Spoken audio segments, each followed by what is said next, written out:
What's up, y'all? It's your boy Sincere B, Monday Night Raw, man. February 17th, 2014. Video late. I tried to do it last night. I was so sick last night. I had a migraine headache. This motherfucking big. And I was watching Raw last night, but I don't even remember the match. I wrote some stuff down, but my headache was hurting so bad, it kind of knocks me out. That's why I wear these prescription dark shades. I'm not always trying to be a pimp. These actually my prescription shades I wear all the time because of the bright lights, glare, and like that, in case you was wondering. So I'm trying to do this tonight. I still feel crappy, but let's make this happen. Let's get right into it.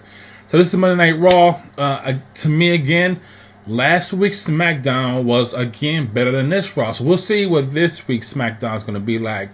It's going to be better than this Raw because Raw is slipping, in my opinion. So Raw starts off with John Cena talking. I'm not getting to this first part because there's a lot of talking. It was just John Cena, Randy Orton, Cesaro, Zeb came out there. You have Sheamus was out there, Daniel Bryan.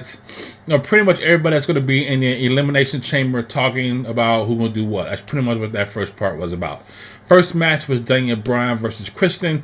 Daniel Bryan did win, but Christian put a work on that arm. He worked that arm of Daniel Bryan bad. Daniel Bryan really only had one really good working arm. So he beat Christian. Kane was out there. Kane said, "Congratulations, Daniel Bryan, you won your match, but you have a second match, and it starts now with me." So now Daniel Bryan had to fight Kane with one damn arm. So Kane really started kicking his ass, and Kane kind of got disqualified for not breaking the hold. Breaking, the little hit thing he does. And then after he got disqualified, then Kane just went crazy. And I think he tried to break Daniel Bryan's arm. He pretty much did. So he really messed Daniel Bryan up pretty bad. Next thing he went to after that match was Renee went to interview the Shield.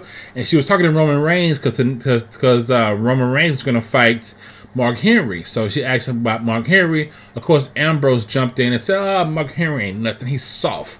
So Reigns looked at him like, hello, but last week you would have lost that match against Mark Henry if we wouldn't have jumped in. So Ambrose said like, well, whatever, I softened him up for you. So anyway, I like to what? That is going to be a breakup after the Wyatt thing. And you know what? I think they're going to break up, of course, after they have this Wyatt and the Shield match. And I wouldn't be surprised if Ambrose sell out the Shield. That is my opinion on that. We'll see what happened. Then the Wyatt fan. Then Reigns said he wasn't afraid of the Wyatt, so the Shield not afraid of the Wyatt, and they ready to take the Wyatt on. And that was it. Second match was Santino versus Fandango. Fandango won because stupid Santino was on the side, on the floor, trying to kiss Emma. And both of them were some damn geeks, so neither one of them know how to kiss. So it took them forever to even close to kissing, and by that time he got his ass kicked. So pretty much he lost that match because he was too much paying attention to Emma. Typical Santino. Again, nothing special about the match though. Renee stopped Mark Henry as he was coming out because he was asking him how mad he was because last week if he would have beat Ambrose, he would have won Ambrose's belt. And he got jumped just enough time so that he couldn't beat Ambrose. So she asked Mark Henry how mad he was. Mark Henry said he was pissed to the fullest. He really go out there to take care of business. And that's the third match. Mark Henry versus Roman Reigns. Reigns won. Now, I know they try to pump up Roman Reigns and get him pumped up as a solo person. I didn't like the way how they let him beat Mark Henry that fast and that dominant. I mean, he hit Mark Henry with that Superman punch, knocked him down and speared him. It was all over 1, 2, 3. A fast match. So I didn't really like that part. However, I did like the look Ambrose gave Reigns when Reigns beat Mark Henry. He looked at Reigns like he was sick, like he was mad because he couldn't do it, but Reigns could. So again, that feud is building up. Then all of a sudden, the Wyatt family pops up on the monitor, talking Norris. Bray Wyatt is a crazy person. I think he's crazy in real life too. So he was talking North, and then Reigns said, well, why are you on the screen talking? Why don't you bring it to the ring and talk about it? So Bray said, okay then, let's do it. We were thinking the same thing. So they get into the ring. I'm thinking now it's finally about to go down. These two about to get at it right now before the pay-per-view. Of course, they get close, and then the Wyatt family backs out and leave the ring. I'm like, dang it. Almost happened. Then it goes to the next scene with Cody Rhodes and Goldust in the back playing with Cody Rhodes playing with these WWE stack downs. I think that's what they call them, stack downs. I guess you kind of build up a little set. So he was playing with that. Goldust asked Cody, could he play with him? And then Goldust started reminiscing, saying, when I was young, when I was little, I used to get butterflies, catch them, rip their wings off, put them on my hamster, and throw the hamster out the window and see if my hamster can fly. And I was like, what? And Cody was like, what too? So we both kind of confused in that one. And I'm sure y'all was too. So we know Goldust is a little crazy, but that's still a little too crazy. As they continue to play, obviously you hear in the background, I got some bad news. And Bad News Barry comes up and kick their set down and walks off. Of course, Goldust is mad. Cody said, nah, chill. We can rebuild it. So they rebuild it. Next thing happened was the fourth match. That was Kofi Kingston against Jack Swagger. Jack Swagger won. He caught Kofi in the Patriots lock. In the match, boring. That's all I'm going to say. Boring. The fifth match was Big E versus Drew McIntyre and Jinder Mahal. It was a handicap match. Of course, Zeb was out there talking about Swagger and how he gonna beat Big E for the belt, and since they were wrestling in Colorado that night for Monday Night Raw, Zeb said Swagger gonna beat Big E just as bad as the Seahawks beat the Broncos, and of course the fans didn't like that. They went off. So anyway, the match was a sloppy match. I didn't like the match, and if you go put somebody in a handicap match, they need to be in shape and handling the business. Big E got tired. His legs got wobbly.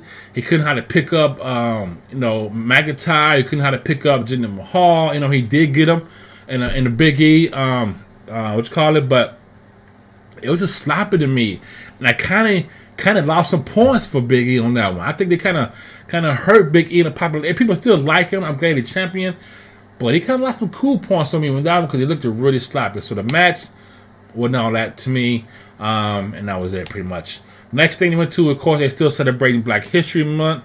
They talked about Ron Simmons, which was one of my favorite. One of my tag team favorites, him and JBL together as the APA was classic to me. I just love watching them do the APA when they had that one single door for their office and nobody went around that door. They always went through the door. But I think Stone Cold did it one time. But anyway, talked about him. I didn't know he was the first African American to win the World Heavyweight Championship. So that was kind of cool to know.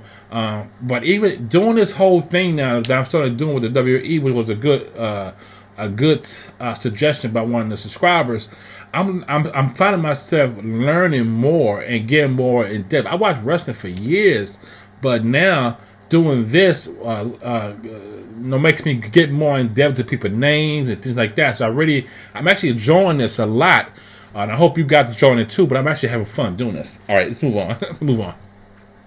Next thing was an interview between John Cena. Renee interviewed Cena, talked about Cesaro. Of course, John Cena said it doesn't matter who he's going to fight. Anybody that comes up through the Elimination Chamber or to the belt, going to have to go through him, period. That's it.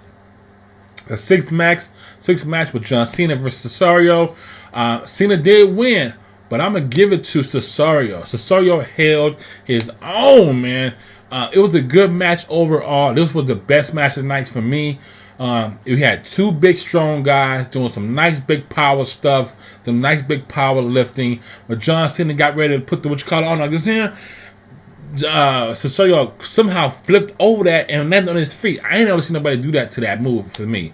That was kind of new for me. Maybe I missed it, but it was pretty sweet to see since Cesaro did that. Of course, again, my frustration with Cesaro, he hit him with the elbow again, and John Cena kicked out.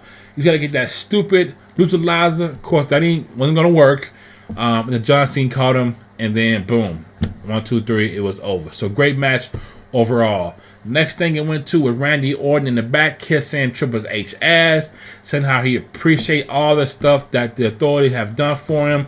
They used to talk about Batista, how he wasn't shit, whatever crap, and right behind him was Batista standing. He didn't know it. They kept talking, turned around, saw Batista, and then Randy kind of backed away a little bit. Then all of a sudden, Del Rio runs up with a neck brace and tell Batista, "You are the animal. You are the animal." And then, of course, Batista shoved him again until some stacks or something behind him, and Del Rio holding his neck. Batista walked off. I kind of feel bad for Del Rio, man, and especially with the thing going on, he might be leaving. You can just see, dude, they just kind of abusing him right now. So that little thing going on right there. The next was an interview Renee did with Titus O'Neil. Of course, Titus talking about Darren Young again and how he wasted all this time with Darren Young, and now that he's free and solo, it's time for Titus O'Neil to shine. Of course, he did announce that now a new card has been added to the next pay-per-view. Yeah, Titus O'Neil versus Darren Young. That's now going to be a match. So that'd be kind of cool to see. I'm going for Darren Young on this one. I hope Darren Young kick his ass. But it's going to be fun to watch Titus O'Neil because, like I said before, Titus O'Neil reminds me of Booker T, his personality-wise. So I think O'Neil will going to come up to be a really good, funny character, man. A really good, funny athlete. So, and he's actually a good wrestler, too, and a pretty strong dude. So we'll see how that goes. The 7th match was a six-man tag team. The Los Matadores and Sin Cara versus the Wyatts. I already knew who was going to win that match. The Wyatts did win, and that's pretty much it. Nothing special about that match either. The 8th match was Billy Badass against Jey Uso of the Uso Brothers. Jey won, and again, boring match. Raw ain't doing too much. The next thing was Byron interviewed. Byron interviewed. No, his name Brian, right? Yeah, Brian interviewed Sheamus. And really just talked about the elimination match. And Sheamus went on about how he going to do that. Nothing special about that part. Then the last match was Sheamus versus Randy Orton. That match wasn't all that. But it did get a little exciting at the end. Only because, and before I get to that part, Sheamus dropped 3 backbreakers on Orton. And was about to give Orton a bro kick. Right when he got ready to take off for the bro kick, the Shield jumped in and jumped Sheamus. Then John Cena came out there to help Sheamus. They started jumping on John Cena. Daniel Bryan then ran out there to help out also. It was stuck up in his ass, and the lights went out. Lights came on, and the Wyatts family was all in the ring. And now nobody in the ring but the Wyatts and the Shield. And then I'm thinking, finally, this shit is about to happen. And they do. They go at it, they fight, and then they cut the freaking show off. So I don't even get to see the rest of them fighting each other. But I did get a little dribble of it. I got a little taste of it. It was pretty exciting to see them 6 get at it.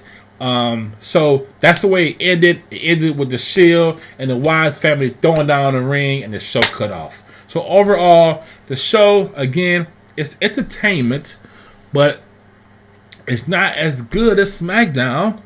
They need to do something, change something. My favorite match of the night, I'm going to have to give it to the John Cena and Cesaro because they both did a really good job, really good power moves. And again, man, I'm cheering for Cesaro. I can't believe it. The boy got skills, man. I kind of want to see him beat John Cena now. Best move of the night, I don't have a best move of the night.